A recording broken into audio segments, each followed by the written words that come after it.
Live from Fargo and serving you on TV, online, and on the go. This is Valley News Live at 6.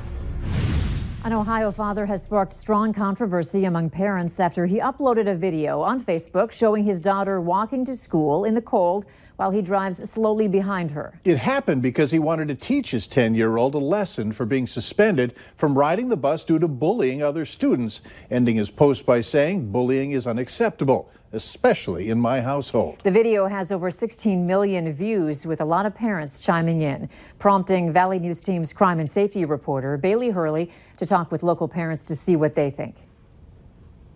5 miles is a long way, but I think it's a great punishment, honestly. Kids got time to think about, what they're doing. Child's got time to think about ways that they can improve themselves. For Rebecca Cheatley and her son Jax, bullying is something they've had to deal with a lot lately. I have a zero tolerance policy for having my child be treated anything less than what he deserves. I told you their story a few weeks back after Jax says he was called derogatory names and punched in the gut. It was not okay. I think that father putting his daughter on the forefront is showing a good example. It's showing a better example of how we should be dealing with these issues. Cheatley says she wishes Jax's bullies were held more accountable, also wishing that parents of bullies took more responsibility and were more upfront with one another when bullying is involved.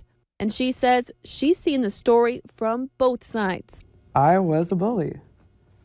I was such a bully. Saying she wishes someone would have held her more accountable for her actions. I wish somebody had really sat me down and said, this isn't okay. But beyond all that, Jax says he just wishes schools would believe victims of bullying more often. The other stupid thing about it is that they have posters all around their school saying no bullying, yet they don't do anything about this. In Fargo, Bailey Hurley, Valley News Live. Jax is in the middle of switching both schools and school districts, with the possibility of being homeschooled by his mother instead. He says he just wants things to get better. A big surprise for a Minnesota man who came upon this. It's a stunning large cat believed to be a mountain lion. The post went viral on Facebook today. The cat was said to be hit and killed by a vehicle near Nimrod, Minnesota, before it was found. The photos were snapped by Jesse Koskanimi, who told Valley News Live that the cat was found by a neighbor. Temps have been pretty cold recently. It'll be nice to see them climb again. Hutch will explain that later, but let's find out what we should expect for this evening. Hutch?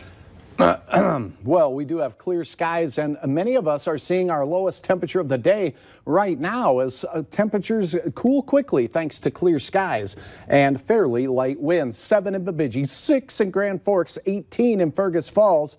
And your forecast for this evening looks clear. It looks like temperatures will already be in the single digits as we head towards bedtime tonight. Up north, a little cooler with single-digit readings earlier. In fact, now it does look like warmer weather is in store for the weekend. I don't know if I would call it perfect, but we'll have details on that here in just a few moments. No lion? No lion. Thanks. Police are still looking for the man who robbed a Moorhead convenience store at gunpoint early this morning. It happened just after 2 a.m. at the Holiday Station store at 725 30th Avenue South. As you can see, the man was wearing a black mask and black hooded sweatshirt. He showed a handgun, demanded money, and got away with cash. A K-9 team was brought in to search for the suspect, but couldn't find anyone. 4 families are receiving assistance from the Red Cross after an apartment fire early this morning.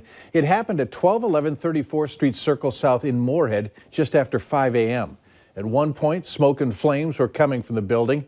The fire began in the first-floor apartment where there's heavy damage. 2 people were inside the apartment. They both made it out safely. In all, 10 people have been displaced by the fire. It's still not known what caused the fire. An NDSU student is breathing a sigh of relief today after finally getting out of her housing contract.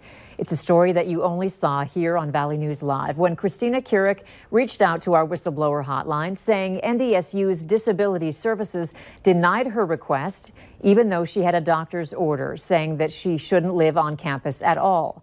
Kierick suffers from severe anxiety and depression, and her living situation only made matters worse. However, Disability Services told Kierick it sounded more like a roommate issue, despite that doctor's note. But after talking with our team last week, Kierick says today she signed papers and broke that contract, getting her $2,000 refund. If you need help uncovering fraud in your community, call our whistleblower hotline, 237-6576. You can leave your tip, and then we will do our best to get to the bottom of it. Here's a look at this week's Valley's Most Wanted. Police say 41-year-old Ricky Lee Hendershot is wanted in Otter Tail and Crow Wing counties for first-degree felony drug sale. Call your local law enforcement agency if you have any information on where Hendershot is. Pearl Harbor Remembrance Day is being recognized in Minnesota. There was a ceremony today at Fort Snelling honoring those who died in the attack 77 years ago. The keynote speaker was author Richard Klobuchar, who has written a lot about World War II and specifically Pearl